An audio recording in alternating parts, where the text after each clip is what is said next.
I guess what I want to do is in life now, rocking on that brilliant age of 55, going on to 56, only feeling like I'm 12.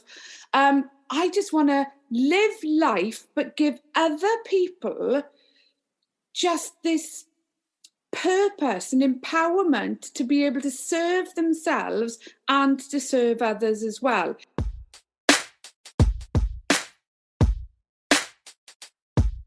I know a 12-year-old who stammers sometimes only because his thoughts are so big they can't get out of his brain straight.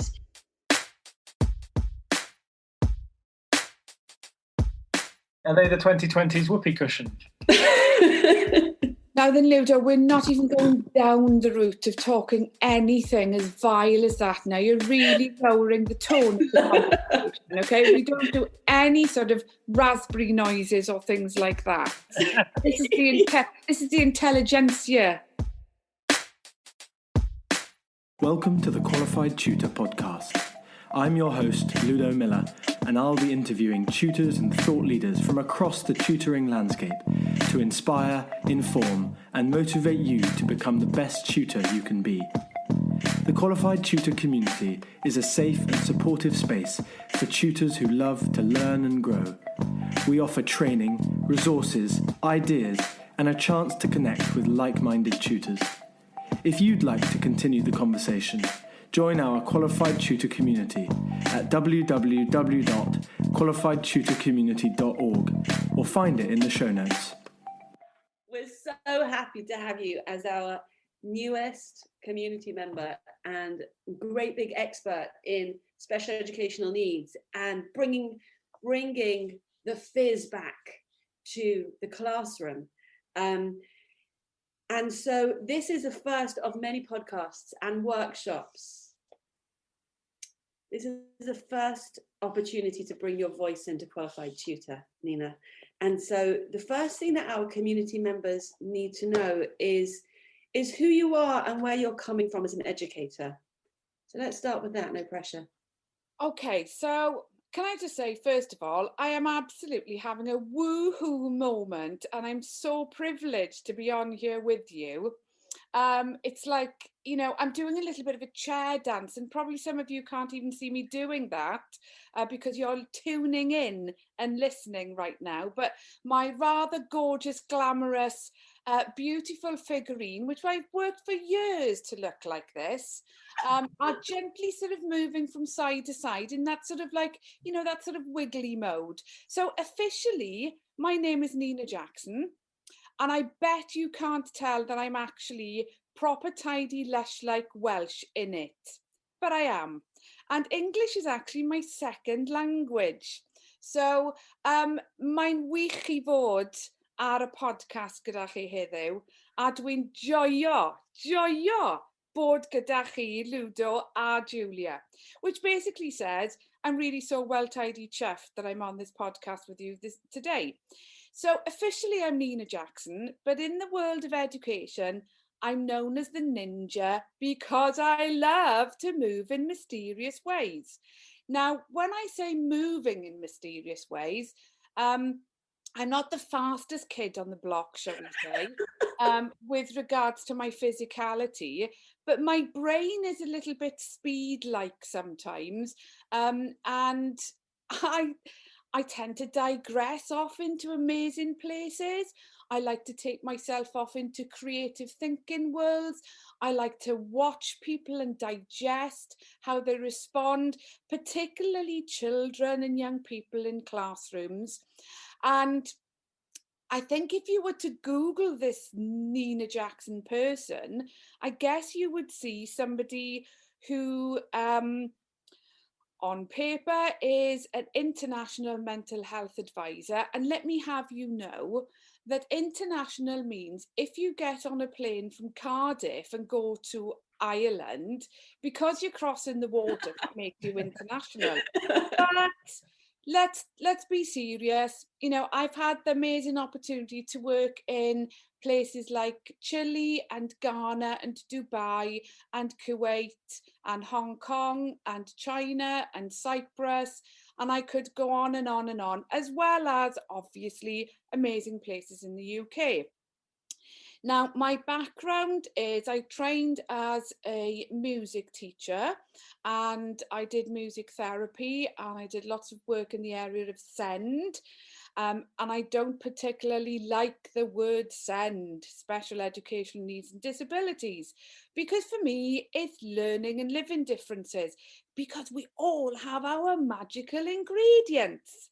And, labels are for tins and not for people. So let's get that straight for a start. I love to see, and I hope to invigorate teachers, children and young people with what I call the fizz, the sherbet lemon. So you've got the structures and the systems of the school, and we can't get away from that. And we can't get away from exams and data and tests and things like that.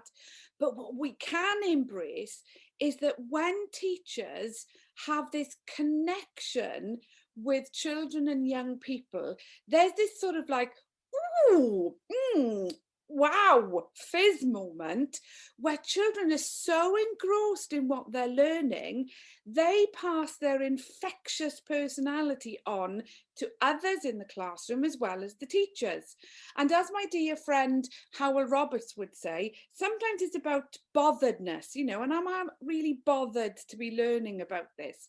You become bothered and you become engaged when somebody explodes your inner fizz emotionally, cognitively and neurologically. Boom shakala, sorted. So for me, we've got to access all areas of education. We've got to give teachers and children empowerment to be brave, to test, to try. And if it doesn't work, that's okay. Do you know what? We'll try a different way, because there is always another way. So for me, it isn't about practice makes perfect. It's about pocket the passion, okay? Pocket the passion of what you are as an educator, as a learner, but you've got to get to know the children and the young people that you work with. I mean, you've got to know them inside out. So I'm a consultant, I'm a practitioner, I still teach. I adore to work with children and young people. Sometimes I see adults like children and young people as well. We want to get into their sort of inner minds to find out what made it brilliant for them. So I guess what I want to do is in life now, rocking on that brilliant age of 55, going on to 56, only feeling like I'm 12. I just want to live life, but give other people just this purpose and empowerment to be able to serve themselves and to serve others as well. Then what's the point? Well, the point is your purpose then becomes of service to others. So if you are able to service others with your brilliance, your passion, your energy, your knowledge, expertise, the way that you can connect with people through relationships and culture, then you're going to have more woohoo moments.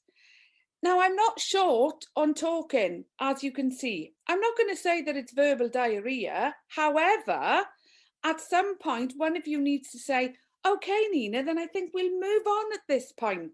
Okay, Nina, then I think we'll move on at this point. That was my next question, Nina. You are really into EdTech. You're a bit of a world leader in EdTech, aren't you? And what's so lovely about that is that you're taking your compassion for the students and putting it together with technology and creating something that's, it's very beautiful and artistic, your approach. So talk to us about how technology is going to unlock learning for our students. Oh, where do I start? Have we got 3 hours? Yeah, sure, go ahead. Now, let's think about this. We as humans have this amazing thing called the thinking brain. And digital technology has on par an amazing thinking brain.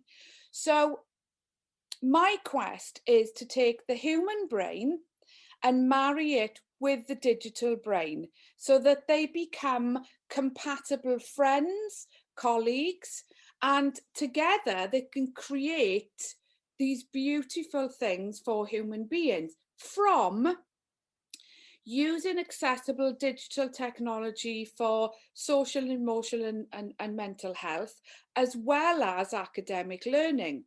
So for me, it's you've got to think about what's happening in your thinking brain to communicate with the digital brain what it is that you want it to do.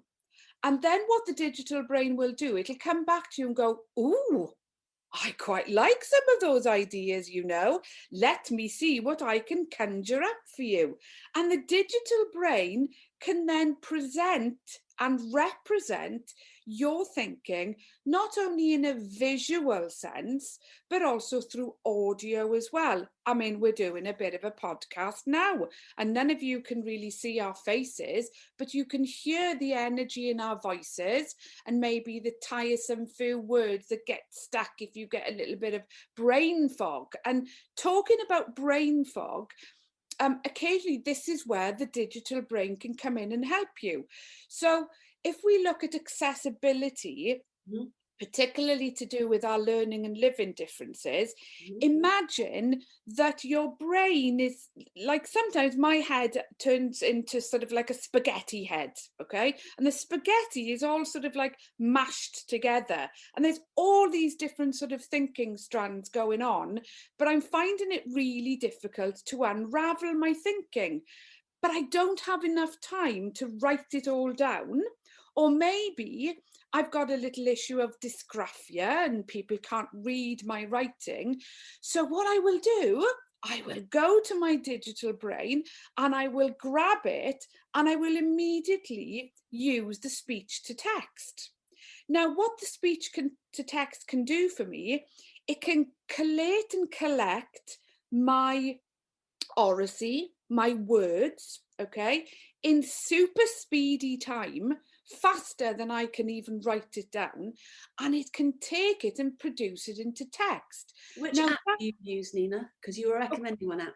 Yeah, so with accessibility, with the speech to text, on all iOS devices, those are the Apple products, so on iPad, on iPhone, and on MacBooks as well.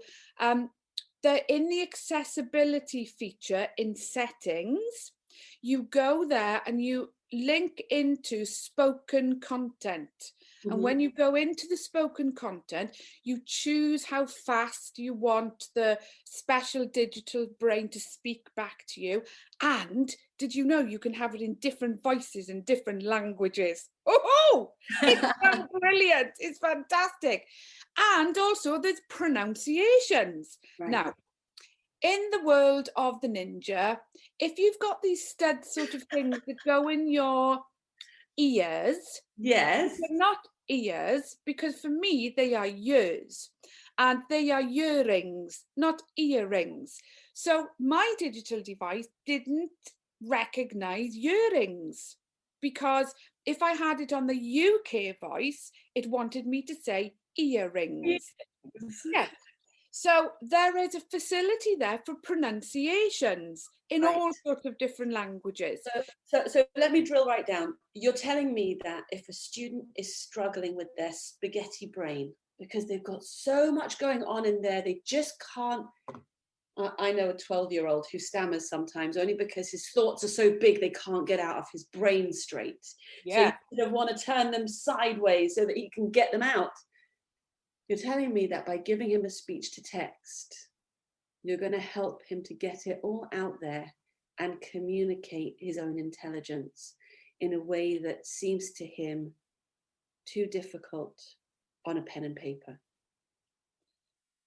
Absolutely spot on. You are going to grab the magical moments of the immediate thinking rather than, okay, let me have a think. I need to write this down. But if I write this down, I've just forgotten what I was about to say. But if you just say it, the speech to text grabs it immediately and it turns it into this fantastic written text. Nina, not only are you getting a boom shakala woohoo moment, but the self-esteem and the confidence that this young person or adult will get. I mean, imagine, Julia, Imagine now that you're swanning down Waitrose, or more like me, down the middle aisles of Aldi or Lidl, because they are fantastic places of wonder, and you suddenly go, oh my gosh, I've forgotten to write that stuff. You can take your digital device, press the microphone, speak into it as you're picking something off the shelf, and immediately it's taken your speech to text, and you're ready to whoosh it away anywhere you like. And when I say whoosh, I mean send it, or keep it, or copy it, or paste it. Are there children who get frustrated because, and adults, simply because it's just too hard to capture all their thoughts? And are you suggesting that by giving them this speech to text in this way to record their thinking, it actually de-escalates things for them? Oh, the impact is not just massive, but massive. And what it does, this relationship between the amazing thinking brain of the individual comes to life with the aid of the digital brain, and you've got this perfect marriage. You know, it's like this sort of love connection where both brains are helping each other out. Right. But what the digital brain then does, it gifts the individual with this confidence, this self-esteem, and free fizz, because they can see it, and then they can actually highlight all the text, and they can hear it being spoken back to them. I'm going to ask you a completely different question. No. Let me ask a question. Go on. No, I can't miss this moment. Go Let me on. ask a question just before we pivot. Nina, what are your top tips for how to use this? Just very quickly, top 3 tips for how to get the most out of speaking into a device. You speak brilliantly slowly, which must help to capture it. Is there anything else that, putting into practice right now, if I was sitting here with the app, I should know? Right, okay, you've got an iPhone there, Ludo, haven't you? I do. Okay, so if you were to send me a text message now, and you know you've got plasters on all your fingers and you want to get it really, really quickly, what you would do is go into the keyboard, press the microphone and speak, and it would do it for you. Literally, boom. That is if you have activated the speak content in accessibility. So, ladies and gentlemen, you go to, on your digital device on iOS, go to settings. When you go to settings, there is an accessibility feature. Into accessibility, and the plethora of tools that you have, it comes under vision. When you go into vision, you go to spoken content. Audio visual. Yeah, so then you go into spoken content and you turn your speak selection on. Okay, then you've got a speaking rate function at the bottom with a turtle to a hare, and you can decide how fast you want that speech to come back at you. Plus you can test the voices. Now, once you've activated that and you go into any application on your digital device that has the keyboard, on your keyboard, a microphone will appear.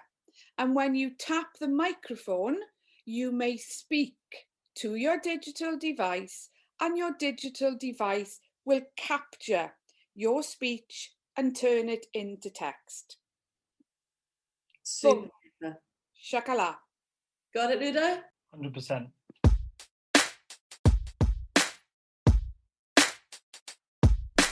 And now, a brief word from our founder, Julia Silver. If you'd like to hear more about the ideas we touch on here, or gain the tools to take your own tutoring to the next level, the qualification for tutors could be for you. This live online seminar is facilitated by industry experts who, over 4 Zoom workshops, will cover the foundations of teaching and learning and how it relates to you as a tutor. The workshops are full of rich discussions where you'll learn alongside other tutors and connect on a professional level. We will teach you how to be the kind of tutor every child remembers. Visit our community space at qualifiedtutorcommunity.org and sign up now for our transformative course. We'll see you there. Okay, last question, because we're going to keep these nippy so that we can do lots of them. Ready? Eye contact. Oh, When yes, when no. eye contact specifically when you're checking in with the student with regards to two things: academic progress and emotional well-being. The connection that the eyes can have with another person, even if that child or adult is looking down, you still need to look at them directly, because the connection of the eyes are so magical in giving warmth and reassurance, with sometimes without even any words at all. You know, if you've got a child in your group, or you're doing one-to-one tutoring and something's not quite going right, what you can do is you can just give them what I call the sort of that little open-eyed, I don't think I'm very impressed with you there, look, okay?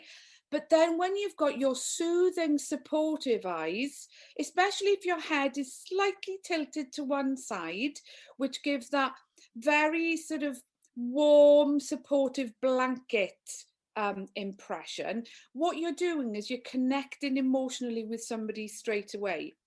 And what your eyes are saying, I'm here as an adult, as your friend, as your supportive individual, both academically and socially. Now, sometimes not going in with the eye contact is also quite good as well. And so if you choose to not have the eye contact and look away, it's saying, I don't think I'm going to actually connect with you right now, because the way that you're speaking to me or the way that you're approaching this is quite displeasing. You don't need to have I don't like the way that you're doing that. Just the slightly tilting of the head to one side where you take your gaze away immediately says, this is not happening for me.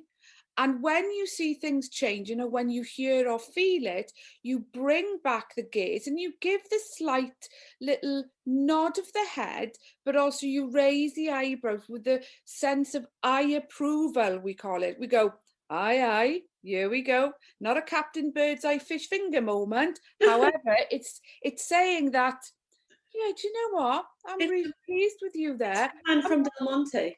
Yeah, absolutely. And I'm not going to use words. I'm just going to give you my eye contact, which is positive right now. I've heard you use the phrase catch them being good. Oh, yes. Yes. And they can be, when I did this once in my class, I went, gotcha, caught ya. The kid said, sorry. Yeah, I'm wrong. Just one of those little bit of sort of being great moments. Yeah. And then the other kids were going, well, what about me? What about me? That's right. And sometimes when you catch them being good, there are so many ways that you can share your pleasure of what happened there. You know, you can do a simple thumbs up, or you can almost give an emoji face reaction, or you can just go past them. Yeah. And you can maybe, you know, slip a little note, or I've got this fantastic device called Paperang.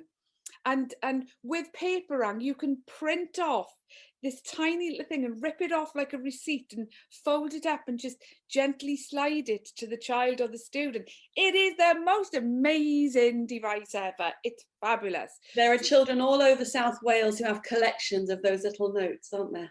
There are indeed. You can capture pictures, you can do notes, you can do to-do lists, and you never ever need to put a printer cartridge in there. It's just like a little square little camera box, and it connects with your phone. And ladies and gentlemen, it's called Paperang or Paperang.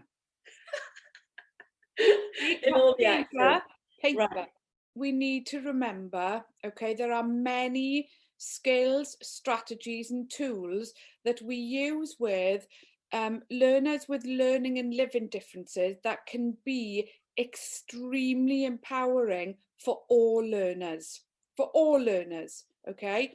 And you do not have to be one of those people, you know, with a tin label at all, because many of the strategies, like I just said to you about the speech to text, okay, even though that is something specific that we would want to recommend for people with dyslexia or dysgraphia or ADHD or even ASC, autistic spectrum condition, to use, and other learning and living differences, but for you as teachers and practitioners, it's a tool that you can use immediately for your benefit.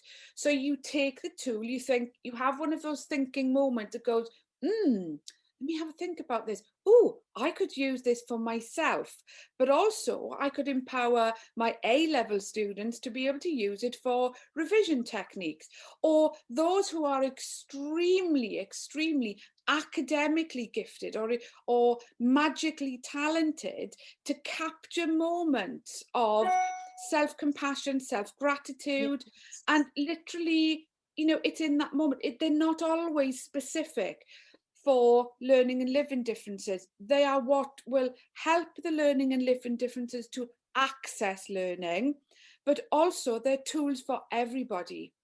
Even a wobbly cushion that you can sit on underneath to keep you focused.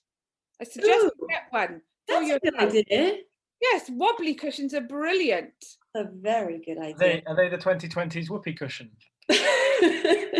Now then, Ludo, we're not even going down the route of talking anything as vile as that now. You're really lowering the tone of the conversation, okay? We don't do any sort of raspberry noises or things like that. This is the intelligentsia support. Now I realise. Okay, thank you so much for your time. It was a fantastic beginning. Absolutely thrilled, and thank you so, so much. Now just tell us about the book before we wrap up. Oh, it's Of Teaching, Learning and Sherbet Lemons. Of course it's it about is. Finding Your Fizz, and it's a compendium of careful advice for teachers and tutors and anybody else and parents of thinking about some really, really difficult questions. For example, the first one is called The Dragon Deep Inside, the first chapter, which talks about selective mutism. And it's very important to give you tips, tools and tricks to take away with you.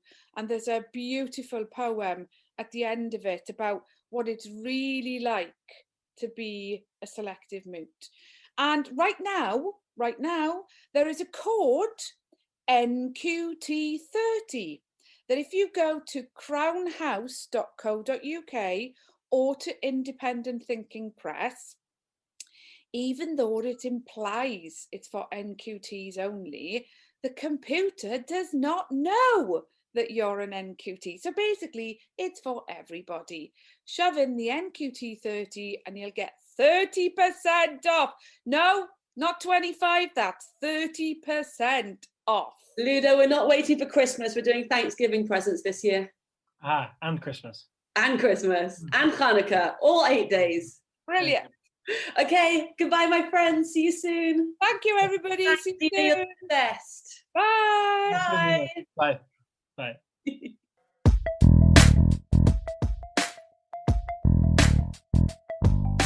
Thanks for listening to the Qualified Tutor podcast, where tutors share their expertise to support the tutoring community. If you'd like to continue the conversation, join our Qualified Tutor community at www.qualifiedtutorcommunity.org or find it in the show notes below. We exist to connect, share, and learn with you, because tutoring is a small job that makes a big difference.